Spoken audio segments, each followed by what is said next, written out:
And it's a beautiful Sunday night here at Robert Small Memorial Stadium, Charleston, South Carolina. It's the Simulation Football League here on YouTube, and it's going to be a great Southern matchup here. The Bossier City Steamers in town to take on the Charleston Predators. Hello, everybody. Ethan Muslin here with my partner, Mickey Melillo. We were talking earlier tonight before the game, trying to find some differences between these two teams, and we were trying so hard to find some similarity. There was so much similarity, but I think you said you found something here. Was something about turnovers?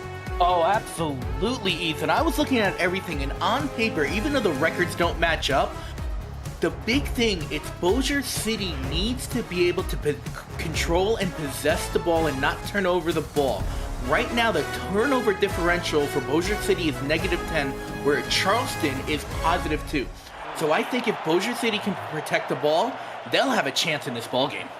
I think you're absolutely right there, because their production is so similar on offense and on defense. I think this could be a very close matchup, even though the records may not show it. If Bossier City can keep those takeaways away from Charleston, they're going to have a chance. Steamers to kick this away to start the game, and here we go. Ball to be taken at about the 2-yard line. Running up the middle on the return. Brings it out to the 29-yard line. Doug Britton doing the return duties as we get the first drive underway.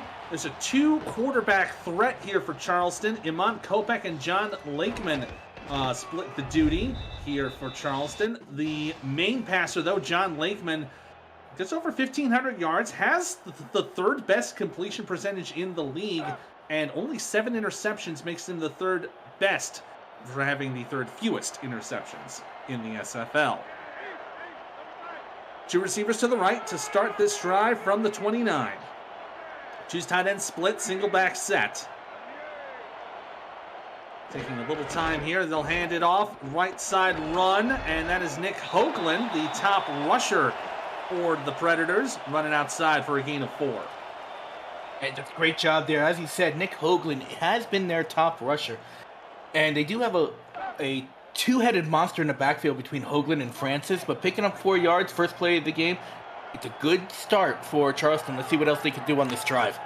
Charleston's average is about 3.1 per carry. That ties them with 20th in the league as they try to rush up the middle with Ian Francis, the other running back. That actually goes down for a 1-yard loss. And I said it was a good start, but that wasn't a great second down there. Fortunately, Francis there just ran right into the back of his offensive line. The hole was clogged. He's got to keep his eyes open, his head up, if he wants to be able to find the holes and pick up more yards. Bogey Barr there on the tackle for his 7th tackle for loss on the season. Lakeman to throw on 3rd down, has a man, but it's incomplete. Receiver intended there was Nick Twice, who's only gotten 3 receptions so far this season. That, unfortunately, would not be number 4, so Charleston will be forced to punt. That was Freddie Trammell there on the defense there. He just did a great job hitting Twice before he can catch the ball, so he couldn't gain possession and get the first down. So that'll bring out Eric Blueberry to punt this away. And the return will be taken at about the 21-yard line.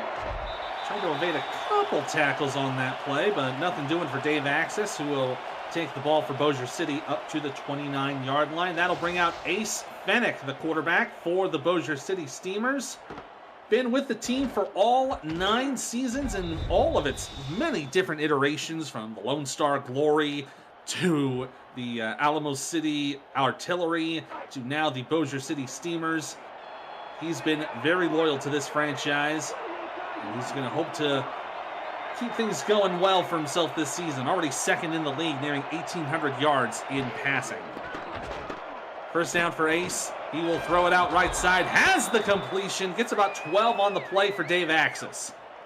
Oh, you gotta say, hashtag throw it to the diva. Throw it. Ace Fennick dropping back. Had a little bit of pressure there, and Dave Axis just on a great cut route right there.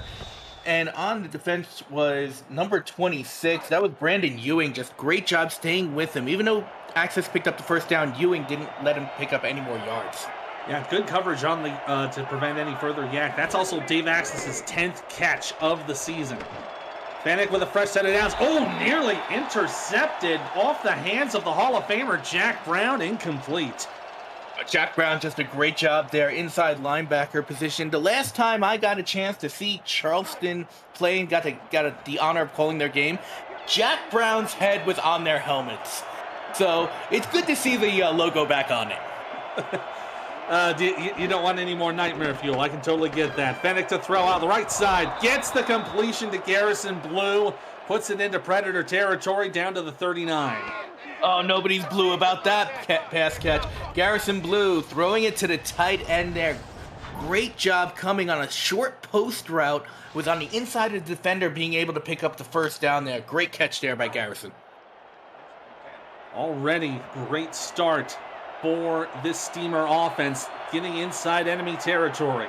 Twin set to the right side. 1st and 10 from Charleston's 39. And Kalia, the man in motion, to the left side. They're going to split the receivers. From the twin back set, they're going to hand it off up the middle. That's Hunter McWaffle getting his first carry of the game. He ends up going down for 4. And Hunter McWaffle, not a big running back, 6 foot, 210 yards. It's his first season with the team, but he's doing great things for Bossier City. Yeah, this is one of the many former San Diego Mavericks now with the Bossier City Steamers. Handoff again. This is Speedy Gonzalez, the second running back, and he gets another few yards, and it's going to be 3rd down and short. Now, this is actually a big play for Bossier City. We talked about it at the top of the broadcast. It was the big thing we talked about. 3rd and short. Are they going to give it back to their running backs who did great this series so far? Or are they going to put it in the air and possibly, it hasn't been great for Fennec, but maybe put the ball in the other hands? They're going to put it in the middle. Oh, what a great stop on that play. The Hall of Famer Jack Brown getting the tackle on McWaffle. 4th and 1. Oh, McWaffle got waffled on that one. Unfortunate for Bossier City, but they are bringing out Matt Fennec for a field goal here. Currently 11 for 11 on the season. 47 yards from the left hash is good. That'll give him a nice dozen on the season. And it makes it a 3-0 ball game in favor of Bossier City with about 6:34 left to go here in the first quarter. Both teams with possession of the football. Bossier City, the only one with points so far, but it's still very early in the game. So plenty of opportunities for both teams to move down the field. Kick away again here on the kickoff. Be taken at the 5. Britton on the return. Runs over a man, hurdles over him, trying to get around the kicker and does. Gets to midfield, shakes another tackle. Just down to the 40, there's room to run. Down to the 20, to the 10, 5, touchdown Charleston! 95 yards for Doug Britton, and the Predators take the lead. Doug Britton, just outstanding moves this entire return. He didn't break 1, he didn't break 2, he broke 3, 4, maybe even 5 tackles. Let's watch this. There's one right there, and that's on the second half of the return right there. Doug Britton finding his seam, being able to get around every single coverage man there, getting to the outside, hugging that sideline, got past. What a way to retaliate against a Bossier City field goal, then a Charleston Predator touchdown. On the kick return, that is his second of his career. An incredible kickoff return for the score. And now suddenly it is 7-3 in favor of Charleston. 6:18 to go in the first quarter. Boy, you want to talk about a breakaway. That is a breakaway play of the game. Brought to you by Brakes GPT, sports memorabilia, breakers, and collectors. You never know whose autographed helmet or jersey you might hit. Check them out at BrakesGPT.com. As Bossier City will kneel that out for the touchback. Wow, what a great kickoff return. Charleston already back on top in one play. What am I even saying, about 12, maybe 13 seconds of time? She's still out of breath. Yeah, Bossier City got to go back out on the field on offense. 1st and 10 from the 20. B. Robo's going to go in motion to the left side. Be a handoff. McWaffle shakes one tackle, but Jack Brown there on the stop to prevent any gain past the line of scrimmage, so no progress on that play. Let's introduce that Bossier City offense. Quarterback is Ace Fennick. Running backs, Hunter McWaffle and Speedy Gonzalez. Wide receivers, Dave Axis, Vin Calia, and B. Robo. Tight ends are Adam Williams and Garrison Blue. On the line, tackles, David Parker and Jacob Reed. Guards, Jackson Parker and Byron Oden. And at center is Yogi Barr. Calia going in motion to the left for second down. Ace to throw.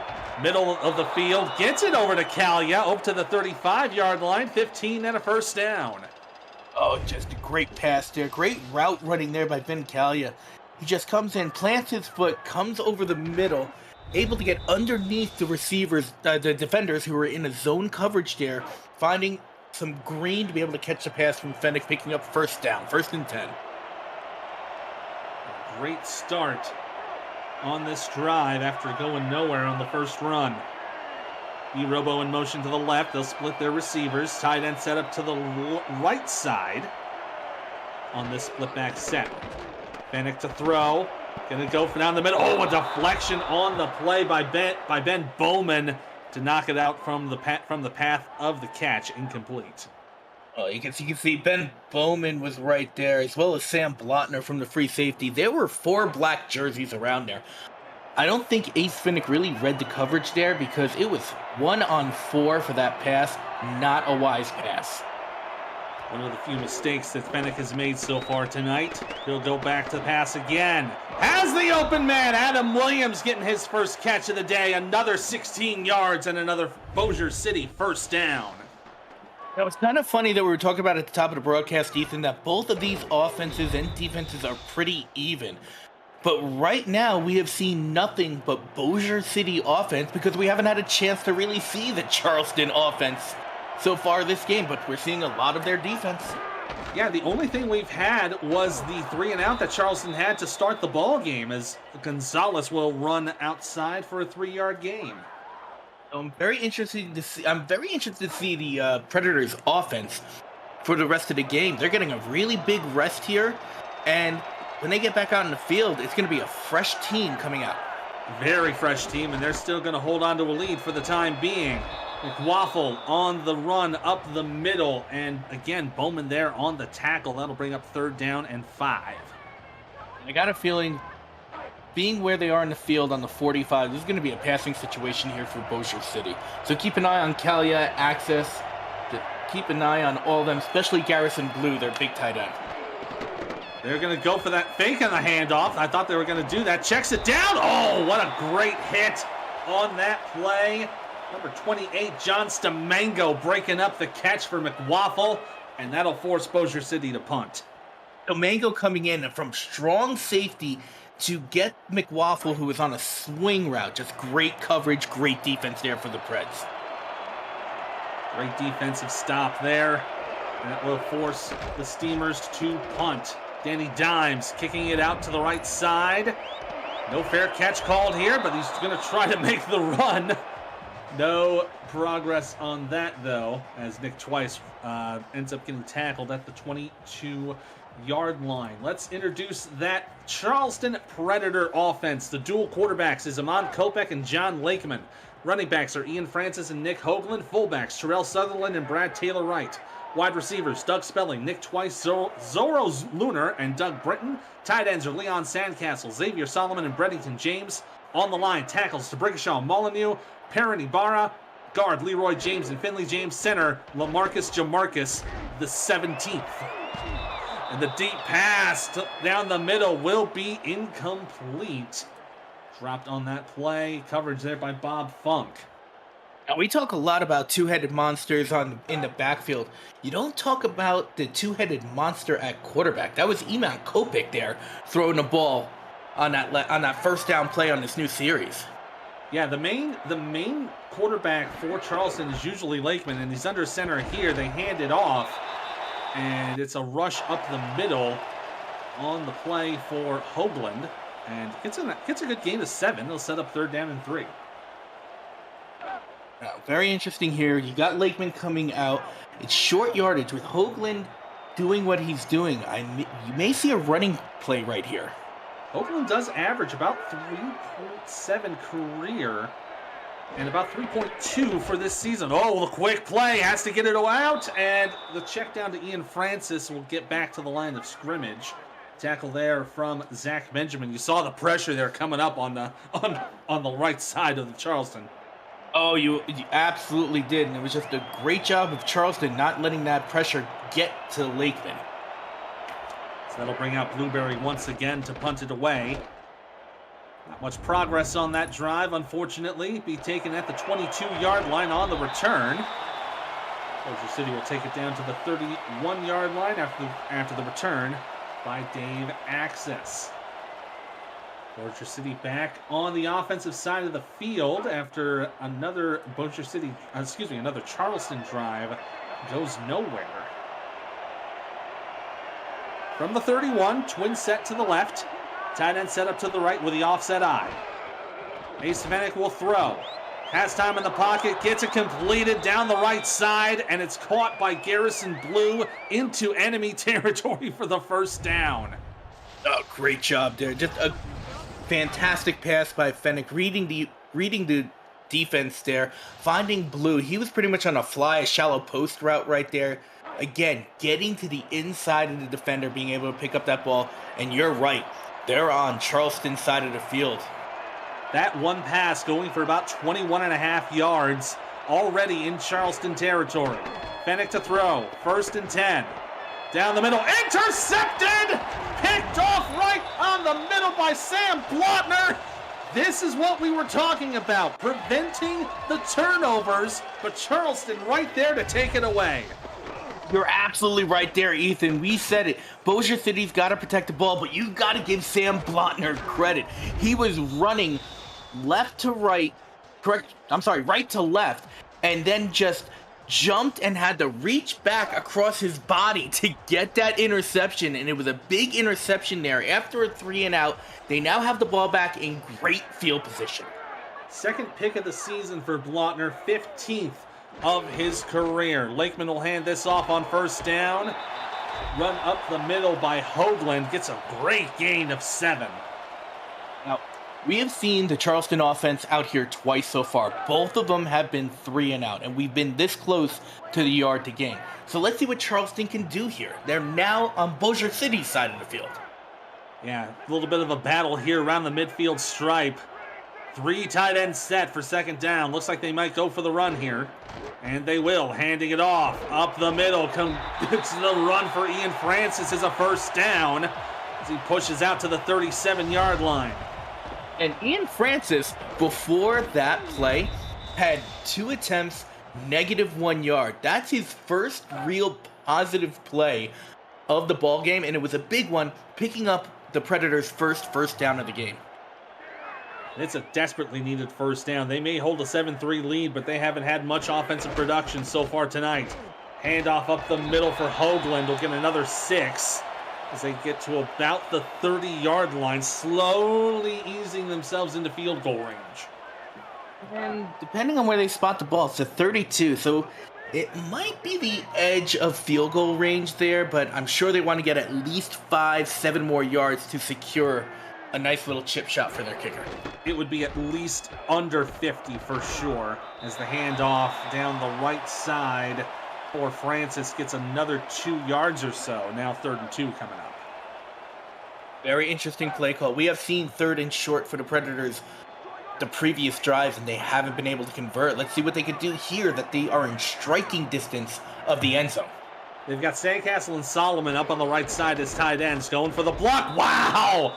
Denied on the run by Biff Markham. It's a loss of 2.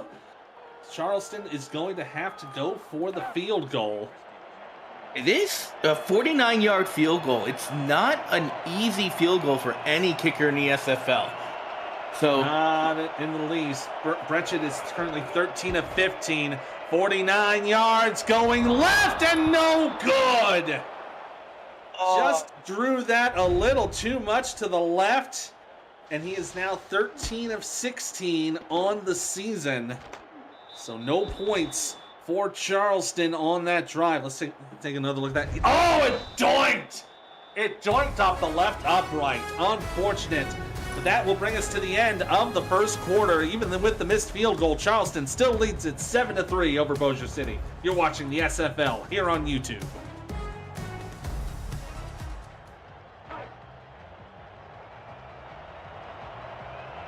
Second quarter underway here in South Carolina. Ethan Muslin, Mickey Melillo here on the call on this Sunday night.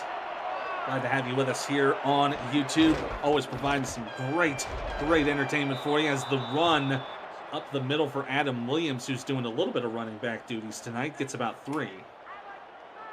I want to talk a little bit about that missed field goal by Brechet before.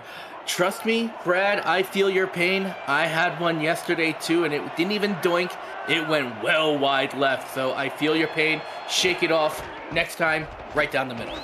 McWaffle going out to the left side, gets another couple yards to set up 3rd down and 5. And talking about that missed kick, Brechet has hit it from 49 before. That is his long, so he can hit it. It's just a little to the left side, and it just ended up doinking off the upright. Ace to throw, needs to get it away. Does so with a one-handed catch to Kalia, who gets to the 41 of Charleston with a 1st down. Oh, what a catch by Ben Kalia right there. Coming across on that post route, Fennec just 3-yard drop back and just jumps, hops, skips, and jumps and one-handed catch that. He did get hit right there by number 28, John Stamango, but he was able to take that hit, retain possession, and now it's 1st and 10. Yeah, great job getting wide open, just getting that hand out and bringing it right in. 3 receivers for 1st and 10. Handoff to McWaffle. Will get about 3 as he's tackled there by Khalil Thomas. Let's actually take a look at that Charleston defense. On the line is Detroit Darshington, Dan Dash, Anthony Ellison, John Nevels, and Forrest Dalton. Your linebackers are the Hall of Famer Jack Brown, Ben Bowman, and Khalil Thomas. Corners are J.W. Hartshorn, Brandon Ewing, Leo Morris, and Ryan Cook, as Finnick will go for the pass up the middle, and there's John Stamango with the breakup. He's at safety with Jacob Clear alongside Matt Ryan and Sam Blotner. That'll be 3rd and 7. Oh, Justin, we're going to call Stamango's number all night. Last game, we called his number all night long. He was a fantastic force on this Charleston defense. He's already leading the team with 5 tackles on the night. Shotgun set for Bossier City. 2 and 2.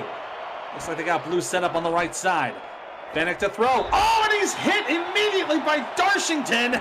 And it's a huge sack for Charleston. 4th down, Bossier City.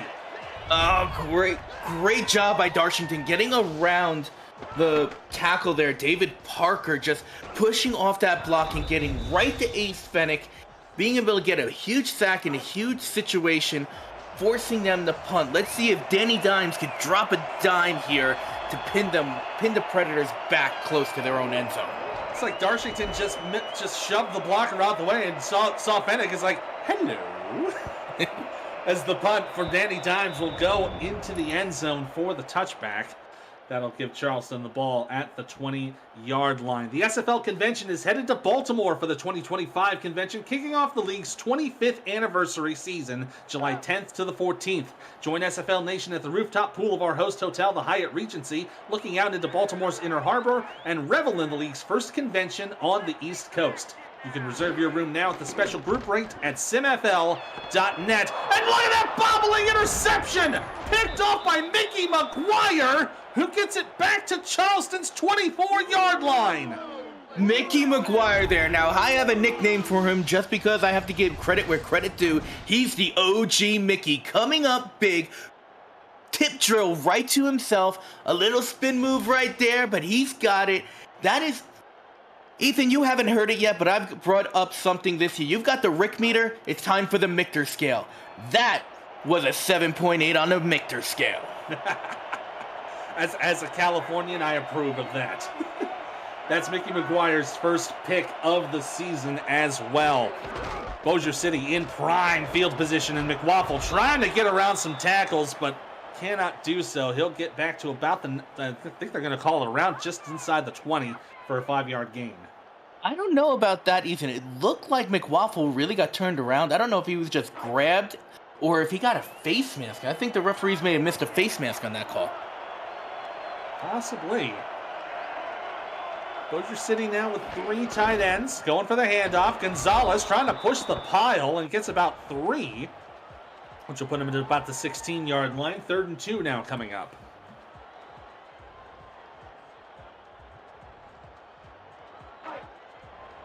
Big play here for Bossier City. They're going to go with the I. Looks like it's split tight ends. 1 receiver to the left. Trying to keep this drive alive. McWaffle, first down and more. Gets to the 10-yard line. They'll say it's 1st and goal to go for Bossier City. Great job there, just being able to run the ball in that situation. This is the offense we've seen all game. Just Bossier City has not been able to just convert and get into the end zone, but here's their chance. They're 1st and goal from the 10. There's no chance to get a first down here. It's either end zone or nothing. And Fennec will go for the end zone and gets it! Touchdown! Adam Williams on the jumping grab, and the Steamers are back on top. I usually say this for Garrison Blue, but now I'm going to say it for Adam Williams. Hashtag throw it to the tight end. Coming up, he was in the down position, just stayed on a fly route. Great job turning around right at the right time to catch the ball, putting 6 on the board and giving Bossier City a potential 3-point lead here halfway through the second. Great cap to that intercepting drive. 4 plays, 24 yards to 10-yard touchdown pass to Adam Williams, as the kick is up and through by Matt Fennec for the extra point. And that'll make it 10-7 with 6:20 left here in the second quarter. This is kind of what we've been saying, like, you know, a very similar battle between these two squads, and we're having a pretty close game with the 2 scores. Let's see if Charleston can answer on their next drive. Be taken just inside the end zone. Nick Twice is bringing this one out. Up to the 25. And brings, nice return of about 30 yards. We'll get it to the Charleston 27-yard line. We've got an update from Buffalo and Queen City. Here's Cam. Thank you, Ethan. Can you believe this? Queen City, Trellis Blanton to James Matthew Jr., and in the first 5 minutes of the game, Mexico City, the #1 scoring defense in the SFL, has almost given up their average. 10-0 Corsairs on top of Mexico City. Back to you in Charleston.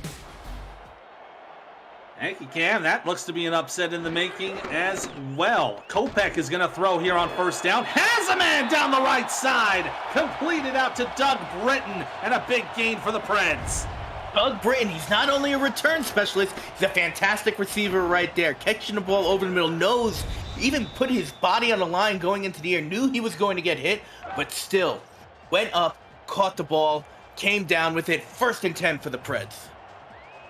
And that ends up being about a 25-yard pass for Doug Britton. Split receivers, they're going to hand it off.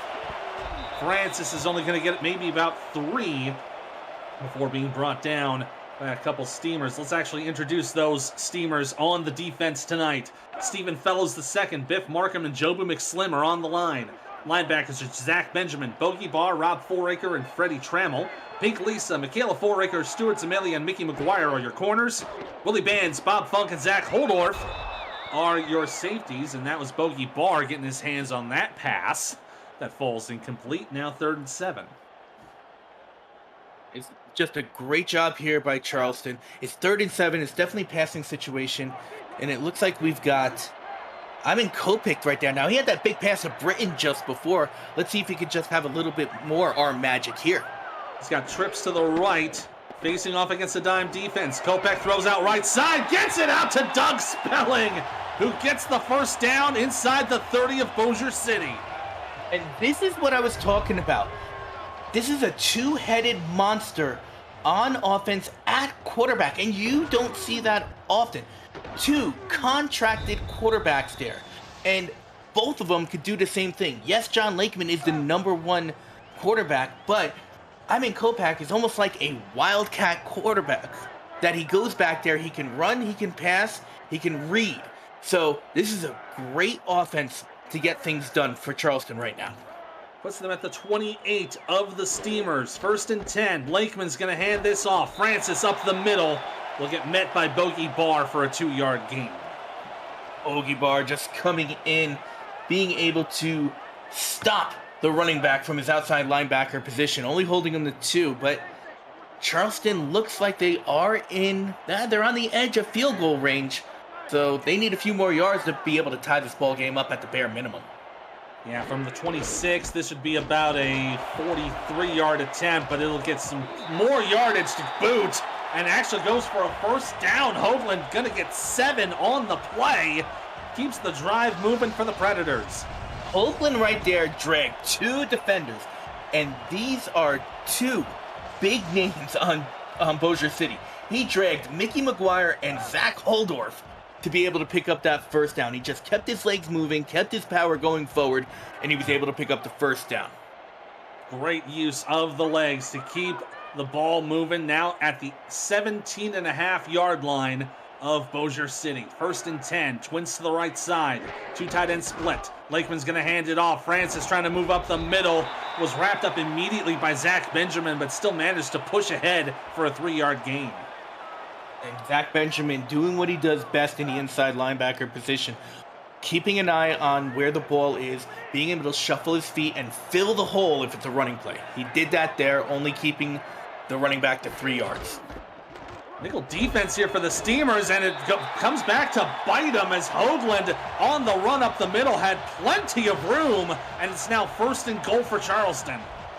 And this is what I wanted to see from the Charleston offense for the first few drives, which was essentially nothing. But they are driving the ball down the field. Fantastic this drive inside the 10-yard line, striking distance of the end zone here to take the lead.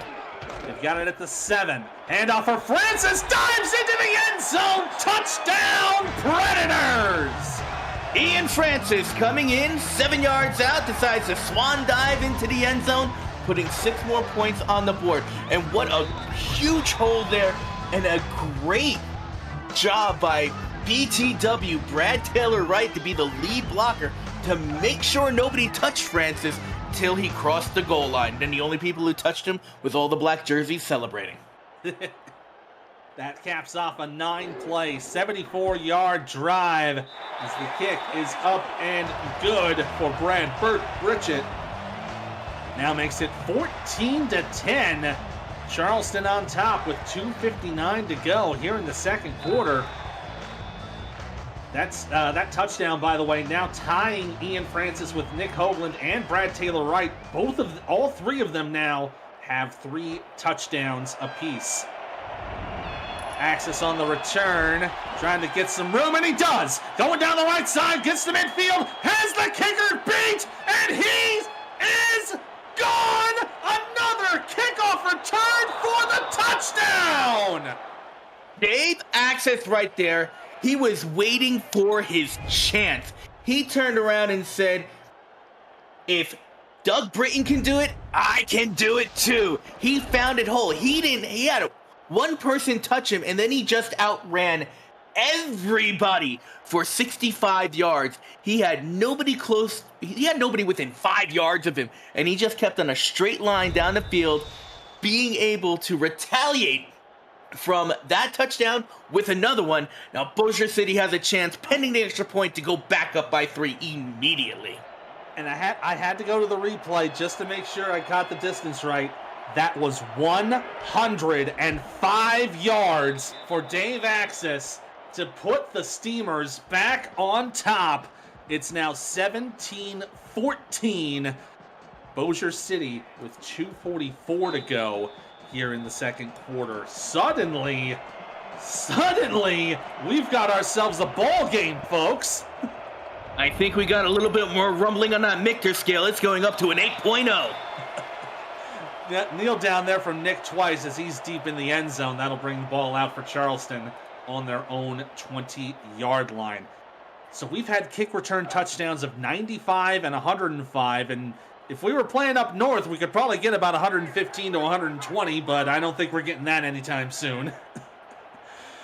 We will take those big plays whenever we can get them, and there's a nice run up the middle.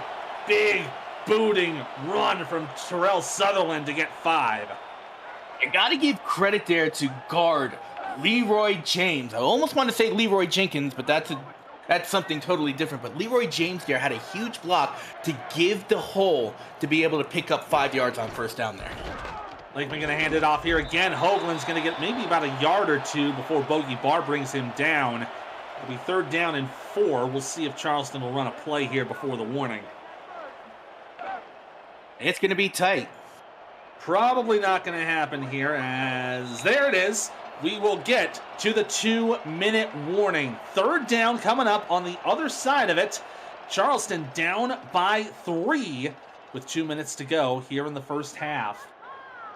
This game has already seen 2 kickoff return for touchdowns, one by each team. So exciting special teams action from both the Steamers and the Preds. So we're not even at halftime yet. This is going to be an exciting one. I can sense it. Lakeman going to quick step, throws it, gets it completed. Doug Spelling gets up to about the 35, 36-yard line, gets the first down. And the only thing you're spelling there is C-A-T-C-H. Great catch there by Doug Spelling. Another one-handed grab. We have seen fantastic catches on both sides of the ball. Doug Spelling, Vin Callia. These teams are going all out. They want this win tonight. Absolutely. Both of them really trying to get into the thick of the playoff hunt, as a run there to the right side for Francis will get another 6. And you mentioned the playoff hunt right now. Bossier City is on the outside looking in. They are 3-5. They really need to win and win out to be able to stay in the hunt. Charleston, they're 5-3. They're looking as well, but they've got a better chance. They need a few wins to guarantee their spot into the playoffs. Yeah, prior to the games this week, Charleston 1 game back over the Florida Storm in the East Division. Bossier City is right in the middle of the South, trying to get themselves into a wild card spot, because they're still about 3 back from Mexico City, as there's a timeout called. Yeah, so this game is pivotal for both teams here if they want to try to make the postseason. Absolutely. Ball now at the 40-yard line.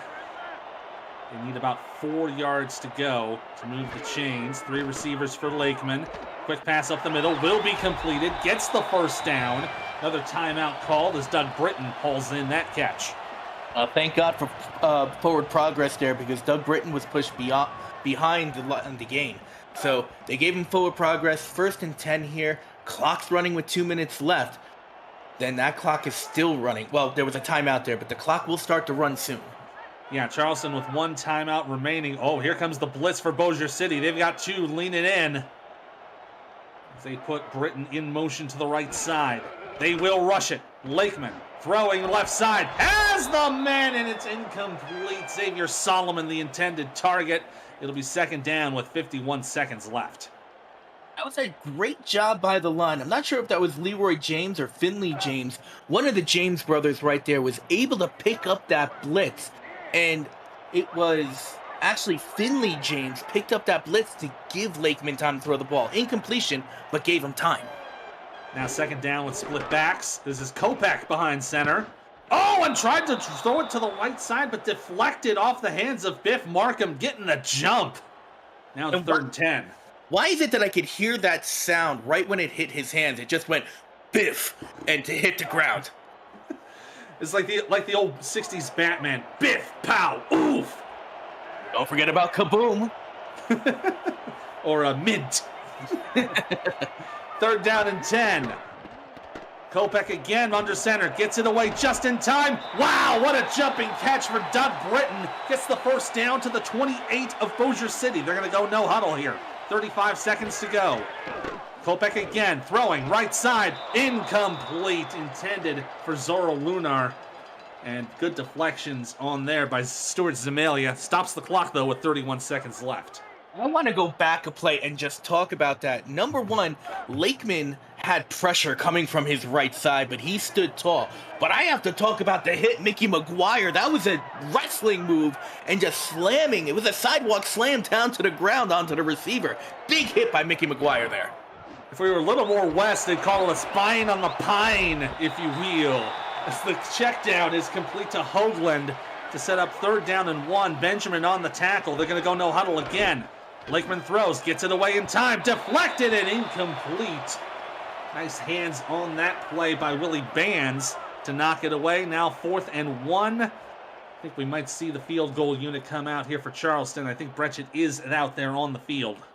I wouldn't doubt that. Might as well try to tie up this ball game. Charleston does get the ball to start the second half. This could be a little bit of a start of a double dip here, so to speak, for Charleston. From the left hash, it's on its way. It's good. Little redemption there for Brad Brechet. Will tie the game at 17 apiece with 13 seconds to go here in the first half. That drive, by the way, 13 plays, 60 yards to finish at that 37-yard field goal. This one will be taken a little deeper in the end zone. Axis not going to try for 107 or 108. He's just going to kneel it down and put Bossier City on their own 20. Let's see if Bossier City actually runs the play or just kneels it down to take it into halftime.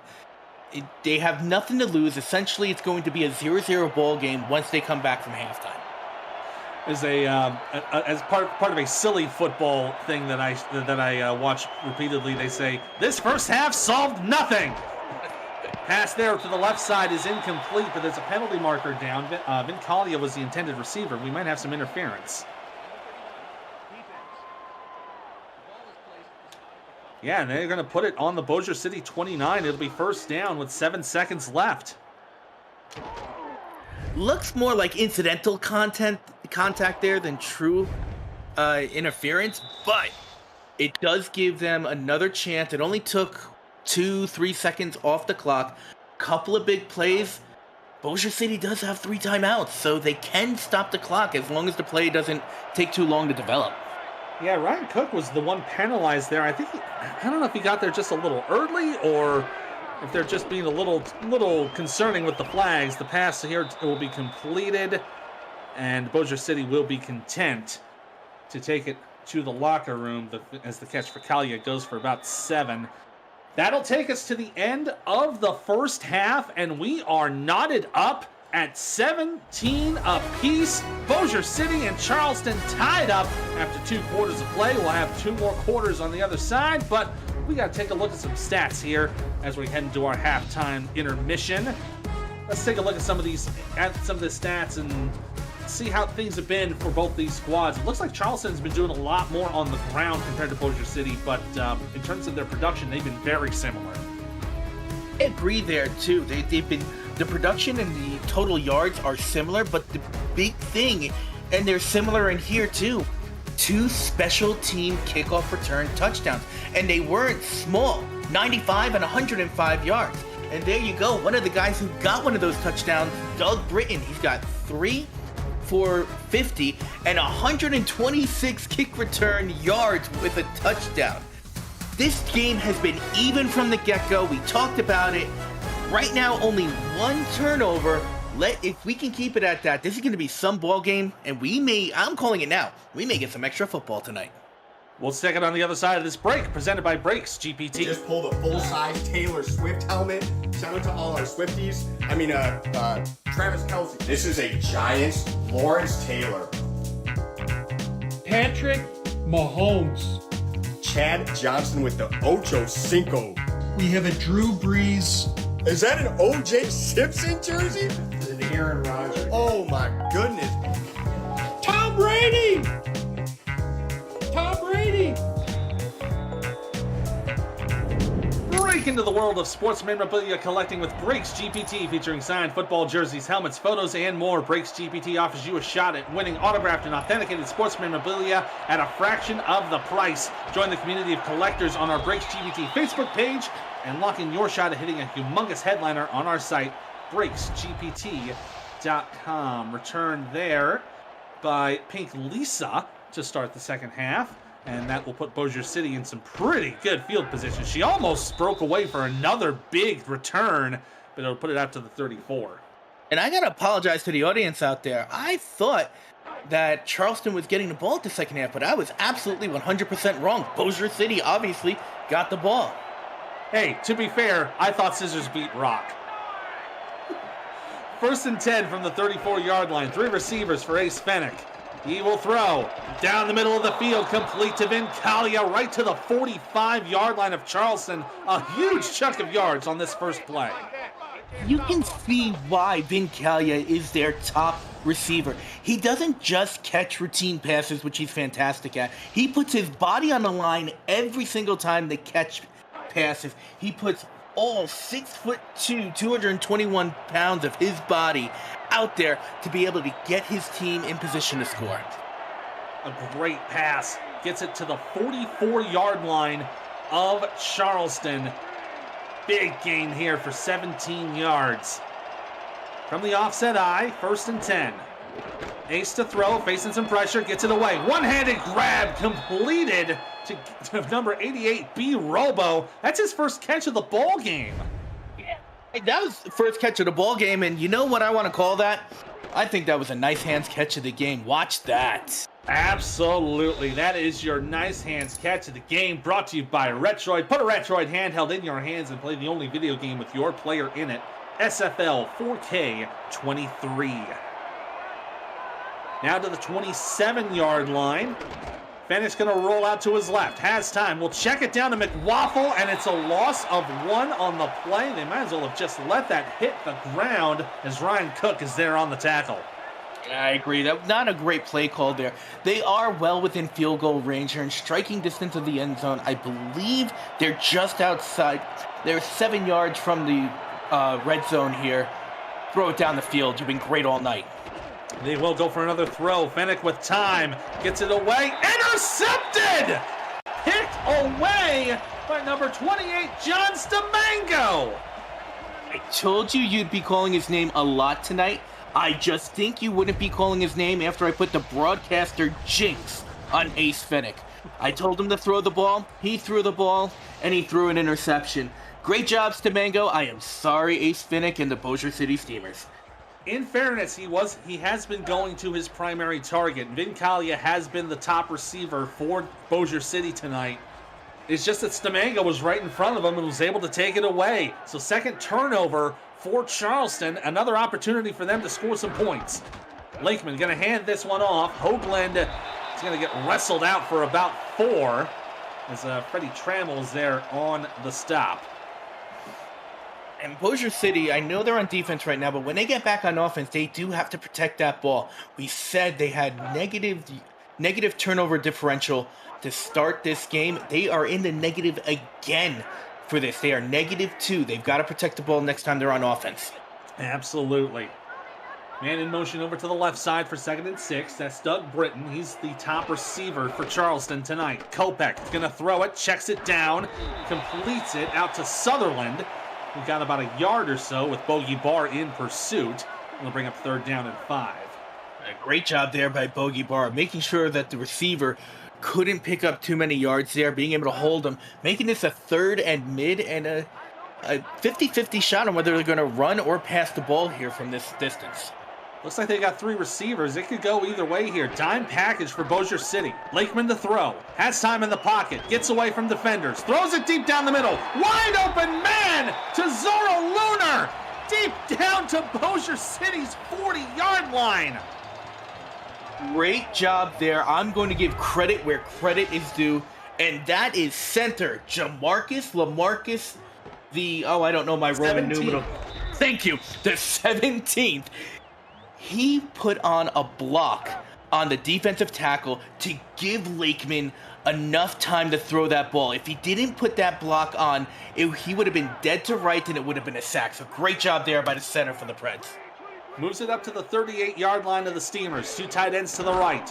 Lakeman checks it down. Gets it to Hoagland. Shakes 1 tackle, but is wrapped up immediately. I think that was Benjamin there on the tackle. They're going to give it maybe a marginal gain, less than a yard. Less than a yard, no gain. 2nd and 10, no matter what here. Predators are driving down the field, but they're still outside of field goal range. It's still essentially a 0-0 ball game. Lakeman gets it away just in time. Got what might have been hit as he threw, as Biff Markham brought the pressure, and it's incomplete. Oh, Biff Markham, he just doesn't like batting those balls down. He likes taking down quarterbacks, too. great job getting through the line, getting to Lakeman as he threw the ball. It's his fault that was an incompletion. So now 3rd down and 10. Dime defense for the Steamers, facing 4 wide with trips to the right. Lakeman from under center, has time, gets away from the pressure, throwing the deep ball left side, overthrew Nick twice, and it's incomplete. He had all the time in the world. I think he just put a little too much oomph on that one. Definitely too much oomph. We talked about Biff, we're talking about oomph, and Nick twice right there. That's more than twice that he's been overthrown there. Lakeman's got to get the ball to him because he's been a target a few times, and he's been open a few times. So that will force out Blueberry to punt this away. Great defensive stop here by the Steamers. 6-play drive resulting in the punt. It's going to go down to the corner. Ooh, it's a touchback. Just outside into the end zone. They're going to mark it at the 20. I thought that was on the other side of the pylon. I'll be absolutely honest. I thought that was going to be pinning Bossier City at their own 1-inch line. It looked very close. It definitely hit at the 1, but the angle of the bounce just put it through the end zone on the other side. Fenech will throw on 1st down. Little pass down the right side, completes it. And will get about 20 or so yards as Adam Williams is there on the catch. Adam Williams has been a favorite target for Ace Fenech so far. That is his third target and 3rd catch. Vin Callia, obviously the number 1, he's got 8 targets on 4 reception, but Adam Williams is 100% on balls thrown to him so far this game. And a pretty good run here for Fenech so far. Even with the 2 interceptions, he's still holding about a 71 QBR. He'll throw again on 1st down, checks it down to Gonzalez, and he's contacted on the play for a gain of 4. And that was, let's see, from 31, that is Ryan Cook there on the touch. And I'm not upset about that. Fenech did look down the field, couldn't find an open man, but Gonzalez was right there, wide open underneath to pick up some yards instead of none. On the split tight end pass, they'll go down the middle. Gets it to Vin Callia, who had himself some pretty open space, and gets it into Charleston territory for the 1st down.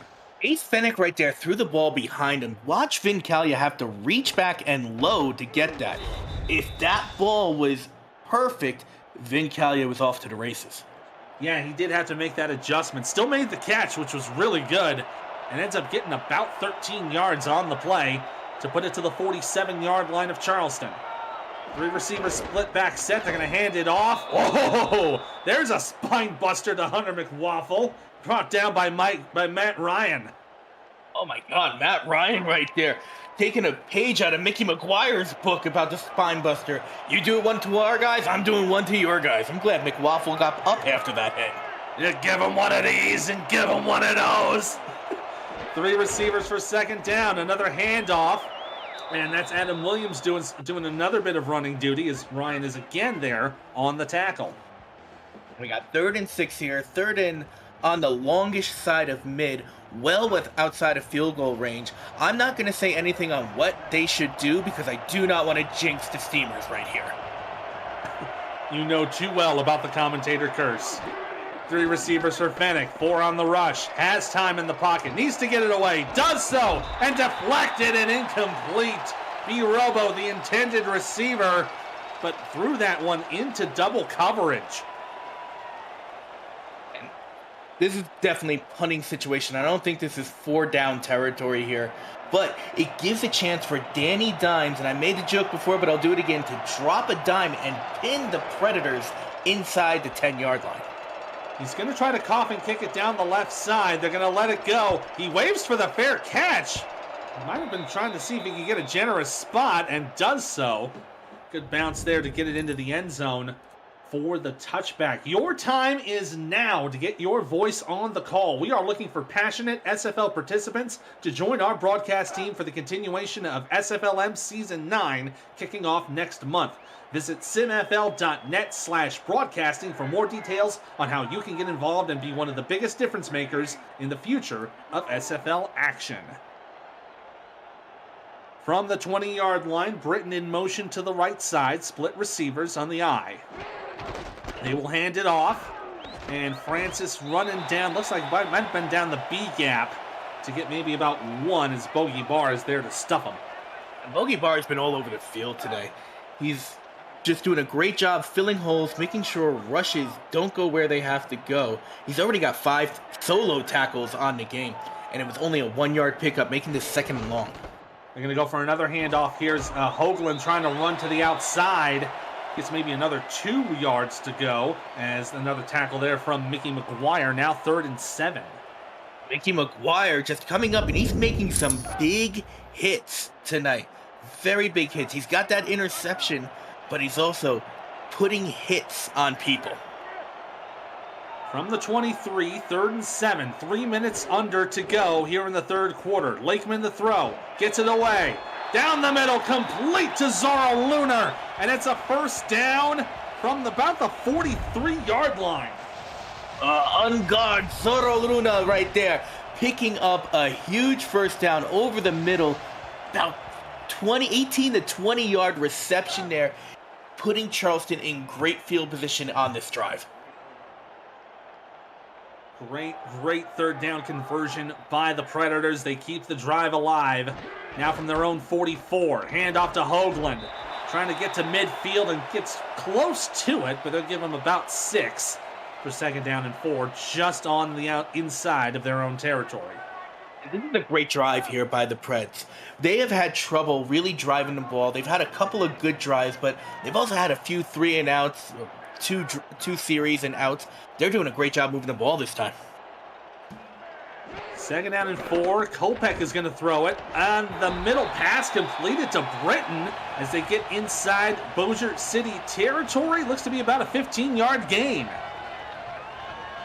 Looking at the combined passing for both Lakeman and Kopech right now, combined, they are about 50%, 10 of 20. I think after that pass, it's going to be 11 of 21.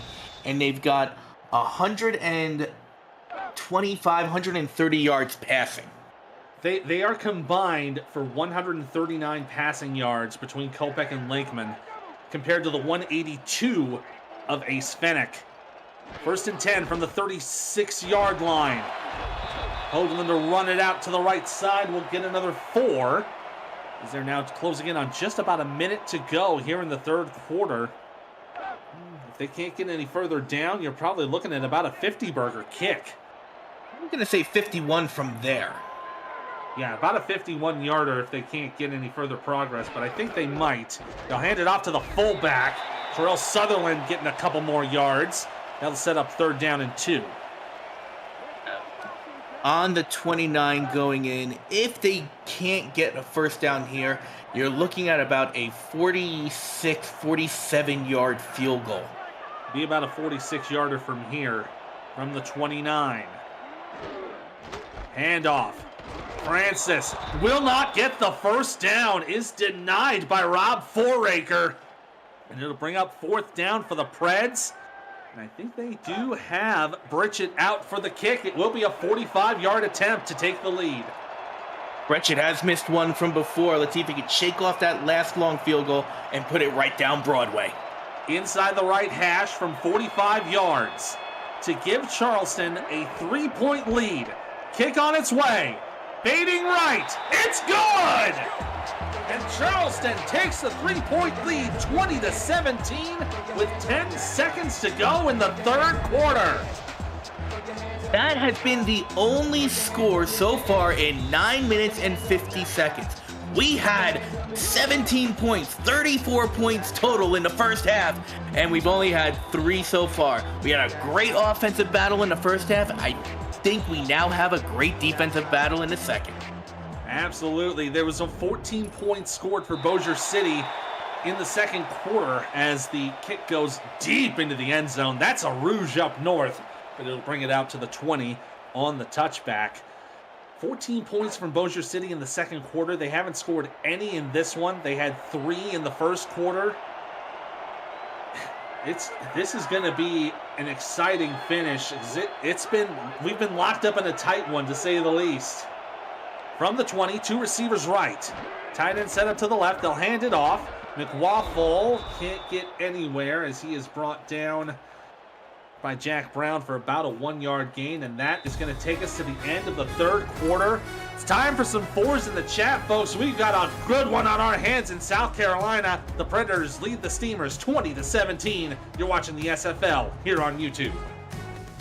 Of the Simulation Football League is intended for the private use of our audience. Any rebroadcast, retransmission, or account of the game without the express written consent of the league office is prohibited. 3 down and 1 to go here in Charleston, South Carolina. Hispanic will throw it out, checks it down, completes it to Williams, shakes a tackle, gonna get the first down up to the 32-yard line. Gain of 10 on the play to keep Bossier City moving. Ethan Muslin, Mickey Melillo here on the call tonight.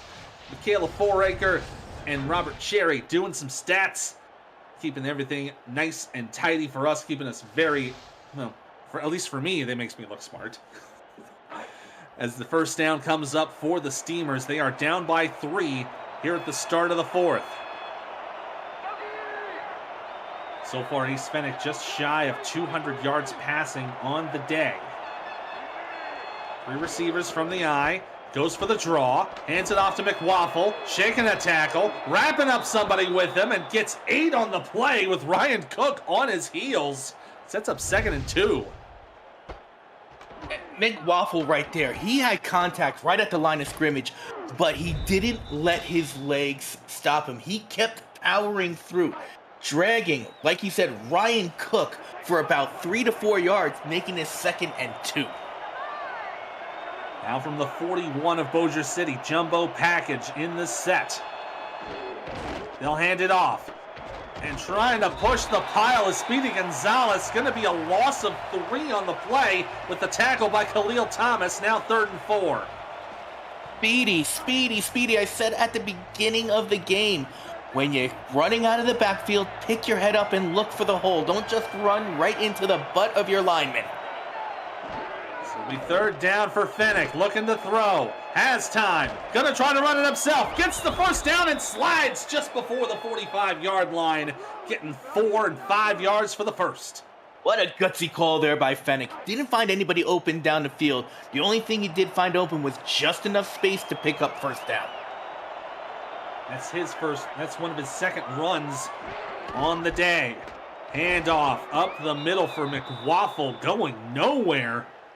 Another good tackle there by Khalil Thomas, and they're only going to give him 1.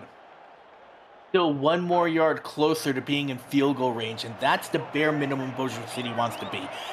Field goal ties this ball game back up. They want 6, they want pay dirt, but they'll take 3. Fennec will get some extra yards, but it's intercepted! Picked off by Sam Blotner! Back to the 46 of Bossier City, the original line of scrimmage. And suddenly, Charleston has a chance to make it a 2-score game. That is Sam Blotner's 2nd interception of the game. Doing exactly what he did before, just jumping in front of the receiver. And that was B. Robo right there. Just jumping his route, watching the eyes of the quarterback, seeing exactly where he was going to throw the ball, and just getting right in front of it, catching the ball, going the other way. And now, even great field position on Bossier City's 46. We got ourselves a $5 super chat from Jamal. Thank you much for that. A nice high five for that turnover. 1st and 10 from Bossier City's 46. And then that super chat, I think you're on the left and I'm on the right. Probably. That makes the most sense. Completion out to Xavier Solomon to get 7 yards on that play. And that was Xavier Solomon's first catch. He's been targeted 3 times, and it's the first time he was able to possess the ball and pick up yardage.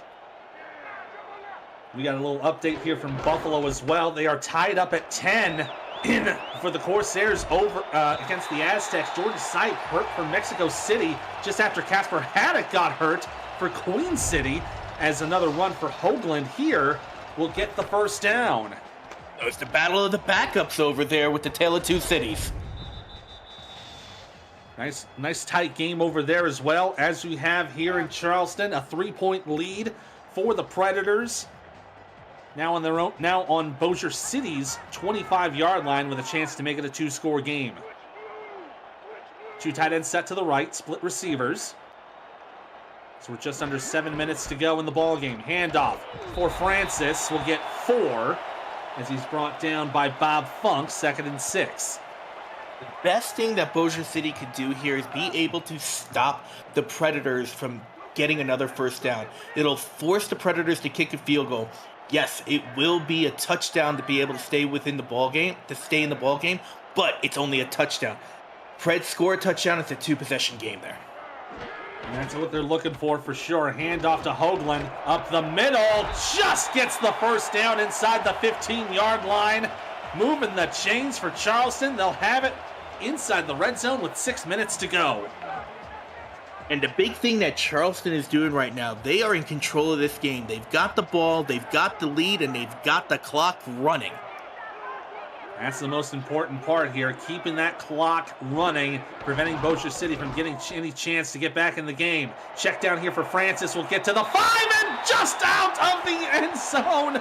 Cannot get it. He's out of bounds for the 1st and goal. Looks like they'll probably be around the 1. I thought he got in. I need new glasses. I think. I'm sorry, close. Ethan. I don't know if Charleston wants to throw the challenge flag, but I think he was on inside of the pylon there. He's Look where the just ball is. outside. It's just outside the goal line. It You almost can't- looks like it's 1st and negative. Handoff, dive, touchdown, Nick Hoagland, and that will settle it.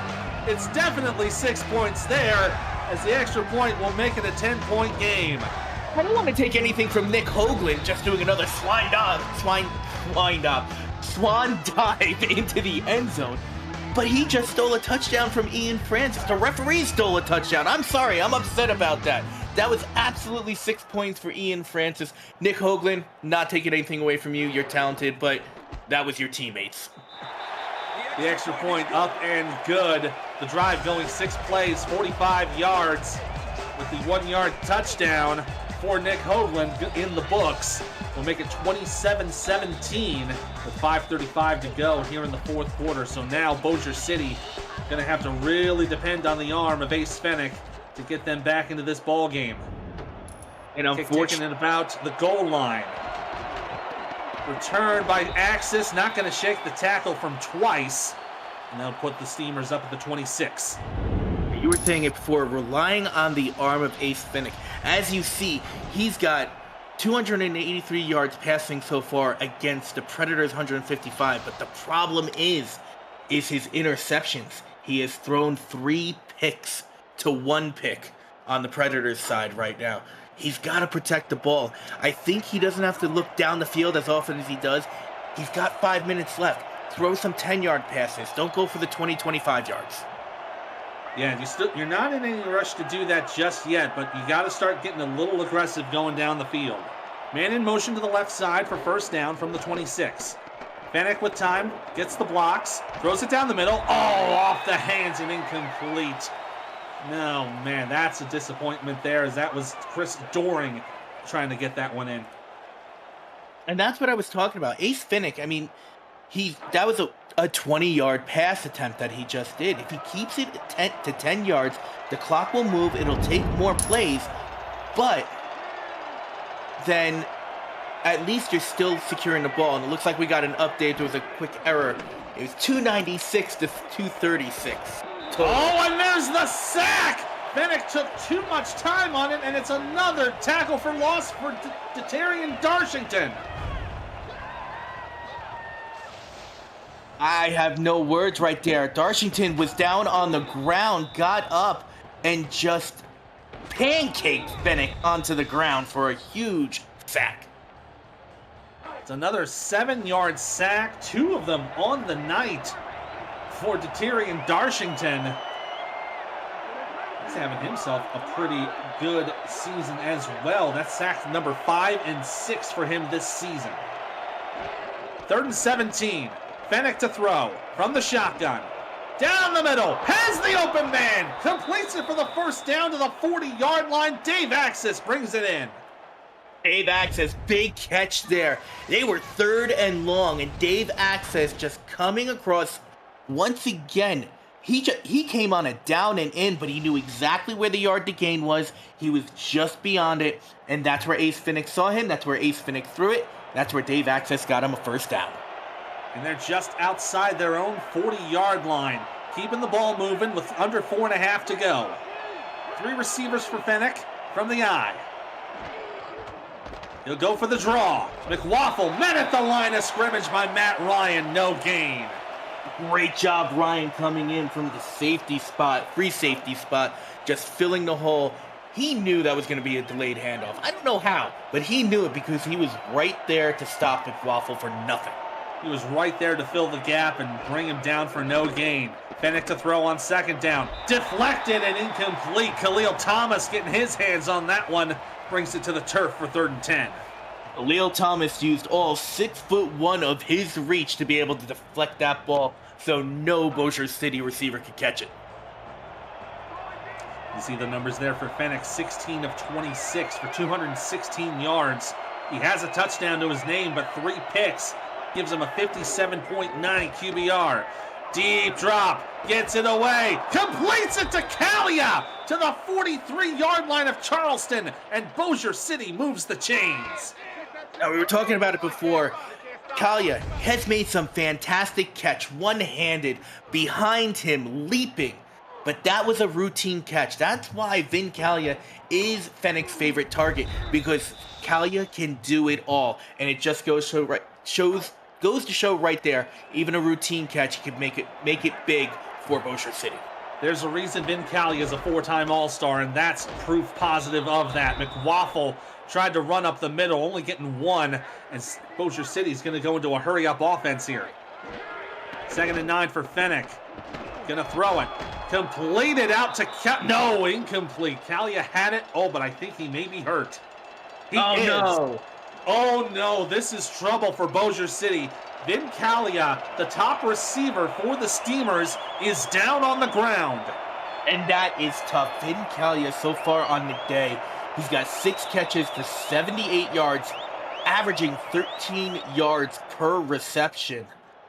That's going to hurt Bossier City if they want to be able to at least tie this ball game so late in the 4th. And the Charleston crowd knows it. They are getting loud. 3rd and 3 from the 36. Bossier City with 3 wide. Fennec will throw. Checks it down. Completes it to McWaffle. Gets the first down. Gets it up to the 31-yard line. They're going to go back to the no huddle. Now coming up on 3 minutes to go. Fennec to throw again on 1st down, down the middle. Open man, it's B. Robo to the 15-yard line. They're going to call it the 14. 1st and 10 now into 3 minutes to go. Back to the 3 wide. Fennec to throw. Right side, one-handed grab by Axis. 1st and goal at the 1. An incredible no-huddle offense here for Bossier City. Fennec to throw. Brought down on the sack. They're going to go for a loss of 4. Back to the no huddle. I think that was Dan Dash on the tackle. No, excuse me, it was 94. Forrest Dalton on the sack as Cook deflects that pass away, incomplete. 3rd down and goal with 2.5 to go. What a series of plays there for Bossier City, losing their number 1 receiver and then throwing the ball, putting it in the hands of 2, 3 other receivers, including one of their running backs, and now 3rd and goal, going in for a potential score this late in the game. DGIU, don't give it up. Fennec throwing, end zone, incomplete. And that was B. Robo, the intended receiver, broken up on that play by, who else? John Stamango. Now here's an interesting thought. Do you go for it here, or do you kick the field goal knowing you're going to have to get it 1-1 to be able to tie this ball game? You need to score 3 either way. You either do it now, or you risk the chance of having to do it later. I think they're making the right call here to do it now, because you can get a defensive stop, you can get the ball back, and you know exactly what you have to do. 22-yard attempt for Matt Fennec from the right hash. Good snap, on its way, and it's good. That'll make it 27-20 in favor of Charleston with 2:24 remaining in the ball game. So now Bossier City just has to get the ball back without any points being scored, and they will have an opportunity to tie this ball game. You think we'll see an onside kick? They are going for the onside kick. Risky play here. Has to go at least 10, but right into the hands of the receiver. And great field position after J.W. Hartshorn pulls in the kick. We've got ourselves a good game here, but there's another one in Buffalo. Let's go to a game break. Thank you, Ethan. Jason Bartley putting his team on his back with the backup quarterback in. Look at Bartley go down the sideline. Mexico City scored 20 straight, and they're now up on Queen City 20-10. Back to you in Charleston. Thank you, Cam. We got a close one here. 2:20 to go. Charleston up by 7. They're already in 50-yard field goal range after the onside return. Jumbo pack. They're going to go for the run. Kopech handing it off to Francis. He's got room to run. Gets down to the 20 to the 18-yard line. First down in the red zone. All they've got to do is just hold on to the football. Now, I'm thinking back to that play, 4th and goal on the 5-yard line. And maybe I'm a little bit more aggressive when it comes to football, and that's why I don't coach Minnesota. But I would have went for it there. Reason being is right here what's going on. 2-minute warning here in Charleston. The Predators up by 7, 27-20 over Bossier City. You're watching the SFL here on YouTube.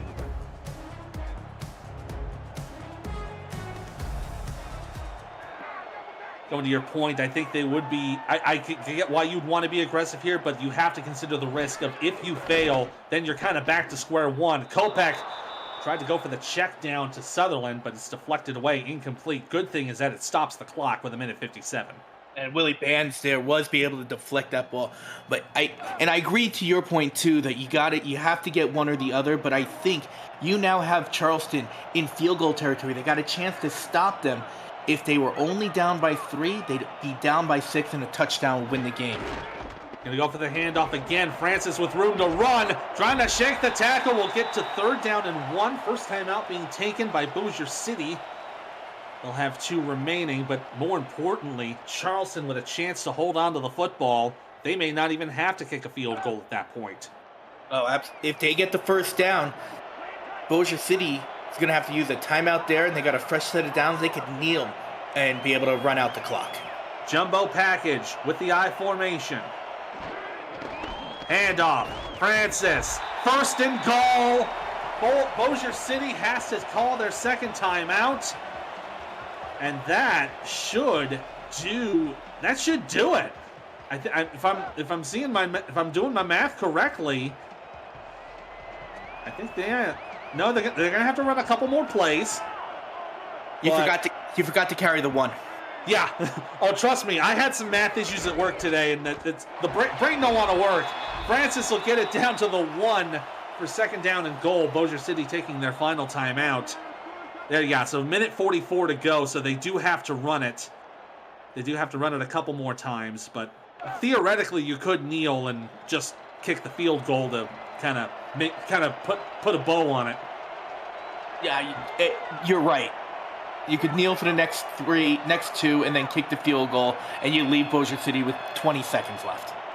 Kopech under center with this jumbo pack. Hands it off. Francis pushing. Touchdown, Charleston. That will seal the deal. Well, Ian Francis was he was less than a yard short from his touchdown last time. I guess Charleston turned around and said, you know what, Ian? Here you go. Let's get you that touchdown. And they handed the ball off to him instead of Hoogman on this play, and he was able to get the touchdown that he didn't get before. 2nd touchdown of the game for Ian Francis. He's had himself a pretty good day. 16 carries, 64 yards. 4 yards per carry for him. Hoagland, 16 for 80 with a touchdown. So both main runners for Charleston having themselves a pretty good day as the extra point is up and through. It's now a 14-point game with Bossier City going to get the ball with about 1:42 to go. No timeouts left. It's to say the deck is stacked against you. I mean, if you went to one of those casino shops that offered playing cards, you'd have to buy about 52 playing cards. That's how big of a deck that is stacked against Bossier City right now, as Doring's going to take this out to the 27-yard line. Oh no, you are absolutely right. They have a minute and a half, 1:38, and they have to score twice. They've got to score quick here kick the onside, attempt to kick the onside again, recover it, and then score another touchdown. It is a long shot. It's still possible, but the odds are very slim. And it's stacked even more with Kalia still out of the ball game. Fennec to throw, incomplete. Intended there for B. Robo. Yeah, it looks like they're trying to go for maybe about 15, 16 yards per catch, and that's probably the best way to do it. I don't know if 15, 16 yards per catcher is going to do it, especially that they're not throwing it to the sideline. So the clock's going to run after each catch. Yeah, so you're talking about maybe 15 seconds apiece. So you're talking about maybe going about 60, 70 yards. Fennec to throw, deep down the right side, gets it out to Access, down the left sideline and out of bounds. What a jumping catch for Dave Access, stops the clock with 1:29, and they're in Charleston territory. And Dave Access may be a diva, but he's a smart diva. He caught the ball, he ran upfield. He knew that if he didn't get out of bounds, he was going to be tackled inbounds. So he sacrificed the yardage to get out of bounds to save the clock. Saves the clock and puts Fennec over 300 yards passing on the night. Here comes the pressure. Throw left side. Intercepted and out of bounds is Leo Morris. Caught at the 28 of Charleston. They might take another look at that, but I think that's going to end the game. Well, let's take a look at Lee Moore. It looks like he got that off the ground. He was able to get his hands underneath it, so it's a good pick. It's another interception for Ace Fennec. Now, all the Predators have to do is kneel the ball down 3 times. Game's over. Yeah, they've got 1:25 on the clock. They're going to have to kick it away at some point, but they can just kneel it out and enjoy the victory. So Charleston now going to 6-3. Going to put them in a pretty good position. They're going to tie them with Fort Worth, who beat Louisiana, and don't want to talk about that.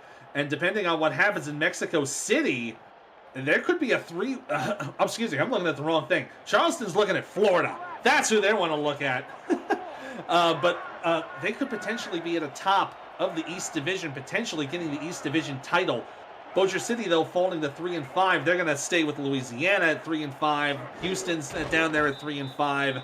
There's a little bit of a muck there, but someone's going to have to get out of there to eventually get to the 3rd spot in the South.